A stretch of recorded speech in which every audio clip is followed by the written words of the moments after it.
Hello बच्चों, तो अब हम डिस्कस करेंगे इक्विलिब्रियम चैप्टर का क्वेश्चन नंबर 28 जिसमें कि हमें गिवन है di hydrogen gas is obtained from natural gas. Natural gas मतलब हो गया मीथेन, जिसको हम CH4 इसका फॉर्मूला होता है, by partial oxidation with steam. यानी कि स्टीम के साथ में जब आप मीथेन को रिएक्ट कराते हो, ये है आपका water in the form of gaseous form यानी कि स्टीम। तो जब आप मीथेन का रिएक्शन कराते हो वाटर के साथ में, तो आपको मिल जाता है carbon monoxide and hydrogen gas. ठीक है, और ये जो रिएक्शन है इसमें बता रखा है कि this is a endothermic reaction, यानी कि इसके डेल्टा एच की वैल्यू कैसी रहेगी, पॉजिटिव रहेगी। और मैं आपको एक और बात यहाँ पे बता दूं, ये जो कार्बन मोनोऑक्साइड और हाइड्रोजन गैस का मिक्सचर है ना, इसको हम क्या कहते हैं, इसको हम कहते हैं वाटर गैस। ठीक है, तो किसी और वीडियो में मैं आपको जो डिफरेंट कॉम्बिनेशन है केमिस्ट्री में यूजुअली यूज किए जाते हैं उनके नाम के साथ एक छोटा सा वीडियो बना दूंगी। ठीक है, अब देखो क्वेश्चन हमसे यहाँ पे क्या क्या पूछा है। So first of all right an expression for KP, यानी कि इक्विलिब्रियम कांस्टेंट आपको फाइंड आउट करना है in terms of pressure. Pressure के टर्म्स में इसलिए क्योंकि सभी के सभी यहाँ पे जो स्पीशीज है वो मुझे गैसियस नजर आ रही है। ठीक है,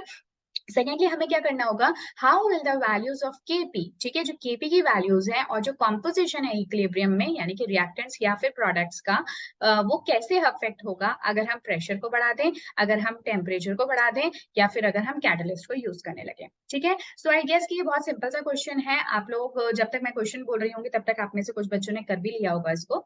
ठीक है, सबसे पहले हमसे क्या पूछा गया है कि आपको केपी को फाइंड आउट करना है। केपी क्या होता है, या देखो केपी जो होता है, जैसे हम केसी का एक्सप्रेशन लिखते थे वैसे ही केपी का लिखेंगे, यानी कि प्रेशर बिकॉज ऑफ प्रोडक्ट्स, और उसकी जो भी पावर होगी बैलेंस्ड केमिकल इक्वेशन के अकॉर्डिंग, और pressure because of all the reactants और उनकी जो भी कुछ पावर होगी बेस्ड ऑन दी स्टोइचियोमेट्रिक इक्वेशंस। ठीक है, तो ये हो गया हमारा केपी। अब यहाँ पे अगर हम इस केस की बात करें तो यहाँ पे हमारे देखो कौन कौन से प्रोडक्ट्स हैं। प्रोडक्ट है मेरा कार्बन मोनोऑक्साइड एंड हाइड्रोजन, और उनकी पावर्स को ध्यान रखना है।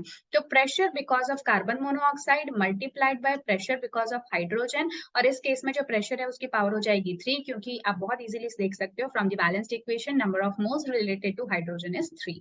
ठीक है, उसके बाद में डिवाइड में आप क्या कर दोगे, प्रेशर बिकॉज ऑफ CH4 यानी कि methane and pressure because of water. ठीक है, तो ये जो मेरा एक्सप्रेशन निकल कर आता है, जो कि बहुत ही सिंपल है और कई बार हम पहले भी कर चुके हैं, तो ये आपका निकल के आ गया केपी, यानी कि फर्स्ट क्वेश्चन इज डन। अब सेकंड क्वेश्चन की अगर हम बात करें तो केपी की वैल्यू पे क्या फर्क पड़ेगा और कॉम्पोजिशन इक्विलिब्रियम कॉम्पोजिशन पे क्या फर्क पड़ेगा रिएक्टेंट्स और प्रोडक्ट्स की, अगर हम प्रेशर को बढ़ा दें। ठीक है, अब आप में से ना कुछ बच्चे यहाँ पे क्या गलती कर जाएंगे, वो देखेंगे कि अच्छा नंबर ऑफ मोल्स कितने हैं रिएक्टेंट साइड में, वो देखेंगे कि टोटल नंबर ऑफ मोल्स मुझे एक तो यहाँ दिख रहा है मीथेन का और एक यहाँ पे वाटर का दिख रहा है, तो वो बोलेंगे कि 2 मोल्स हैं भाई। और जो नंबर ऑफ मोल्स हैं प्रोडक्ट साइड में वो कितने बोल देंगे, 1 मोल तो CO का नजर आ रहा है और 3 मोल्स हाइड्रोजन के, तो वो क्या बोल देंगे 1 + 3, यानी कि 4 मोल्स किसके हो गए, आपके प्रोडक्ट साइड के। तो वो कहेंगे क्योंकि अब आप प्रेशर बढ़ा रहे हो, तो प्रेशर बढ़ा रहे हो तो उसका मतलब कि according to le Chatelier principle जो आपका रिएक्शन है वो उस तरफ में मूव करेगा। ये मेरे पेन को पता नहीं अचानक ही क्या हो गया। तो वो उस तरफ मूव करेगा जहां पे ये प्रेशर कम हो रहा होगा। तो आपके हिसाब से ये जो रिएक्शन है ये ऑब्वियसली वैसे तो जाएगी तो कहाँ पे, बैकवर्ड डायरेक्शन में ही जाएगी। ठीक है, तो बैकवर्ड डायरेक्शन में मूव करने लगी, यहाँ तक कोई प्रॉब्लम नहीं है। अब आपसे पूछेंगे कि भाई केपी की वैल्यू का क्या होगा, तो आप कहोगे कि केपी की वैल्यू जो है वो बढ़ जाएगी कम हो जाएगी, कुछ ना कुछ बोलोगे। लेकिन हमेशा ध्यान रखो कि प्रेशर का कोई फर्क नहीं पड़ता केपी पे। केपी क्या होता है, ये कॉन्स्टेंट वैल्यू है, और जैसा कि मैं आपको पहले भी बता चुकी हूँ केपी एक एक्सप्रेशन है, एक रेशियो है। केपी क्या है, केपी जो है एक रेशियो है। ठीक है, ये जो रेशियो है ये हमेशा ही कांस्टेंट रहता है, चाहे रिएक्शन आपके बैकवर्ड मूव करने लगे चाहे फॉरवर्ड मूव करने लगे, रिएक्शन आपका मतलब इक्विलिब्रियम शिफ्ट हो रहा है। बट जो केपी की वैल्यू है उस पर प्रेशर का कोई चेंज नहीं पड़ेगा, कॉन्सेंट्रेशन भी अगर आप चेंज करते हो तो कोई फर्क नहीं पड़ेगा। एग्जैक्टली इसी तरह से ना मैं आपको केसी का भी बता देती हूँ। जो केसी होता है ना उस पर भी अगर आप कॉन्सेंट्रेशन चेंज करते हो रिएक्टेंट्स या प्रोडक्ट्स की, तो कोई फर्क नहीं पड़ता, इट्स ऑलवेज कांस्टेंट, क्योंकि ये एक रेशियो है और रेशियो हमेशा बराबर बना रहता है। इक्विलिब्रियम आपका आगे पीछे शिफ्ट हो सकता है। इसी तरह से अगर आप प्रेशर भी चेंज करते हो गैसियस पार्टिकल्स का तो भी केसी पे कोई फर्क नहीं आएगा। ओके, सो आई होप आपको आपका आंसर मिल चुका है। तो यहाँ पे जो केपी की वैल्यू है वो तो कैसी रहेगी, कांस्टेंट। ये मेरा पेन थोड़ा सा ना दिक्कत दे रहा है, मुझे नहीं पता, शायद वायर अच्छे से कनेक्ट नहीं हुआ या पता नहीं क्या, तो आप थोड़ा सा समझना, जो मैं बोल रही हूँ उसको अच्छे से सुनना। ठीक है, तो केपी जो है वो तो आपका कांस्टेंट रहेगा, लेकिन जो कॉम्पोजिशन है इक्विलिब्रियम मिक्सचर की उसकी वजह से क्या होगा कि जो आपका रिएक्शन है वो कहाँ मूव करने वाला है, बैकवर्ड डायरेक्शन में। ठीक है, क्योंकि उधर नंबर ऑफ मोल्स आपको कम नजर आ रहे हैं।